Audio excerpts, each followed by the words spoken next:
আজকে বানাবো একদম দুর্দান্ত স্বাদের বাসন্তী পোলাও। আর এটা হবে একদম ঝরঝরে আর হবে খুবই কম সময়ে। এই জন্য দেখো 1 বাটি পরিমাণ আমি বাসমতি চালকে ভালোভাবে ধুয়ে ঝরিয়ে নিয়েছি। তারপর একটা পাত্রের মধ্যে চালটাকে ভালো করে হলুদ আর ঘি দিয়ে মাখিয়ে নিচ্ছি।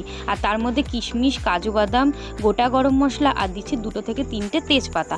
এবার এরকম একটা সসপ্যান বসিয়ে গরম করে নিয়েছি, তার মধ্যে দিচ্ছি ঘি আর সাদা তেল। তোমরা চাইলে পুরোপুরি ঘি দিয়েও বানাতে পারো, আমি এখানে পুরোপুরি ঘিতে বানাবো না। আর এটা তারপর একটু বেশিক্ষণ ধরে ভেজে নিতে হবে, প্রায় 3 থেকে 4 মিনিট। ভাজা হওয়ার পর জলের পরিমাণটা খুব বেশি গুরুত্বপূর্ণ। এখানে যতটা পরিমাণ আমি চাল নিয়েছিলাম সেই একই বাটি দিয়ে আমি 2 বাটি পরিমাণে জল নিয়েছি, মানে 1 বাটি চাল 2 বাটি জল।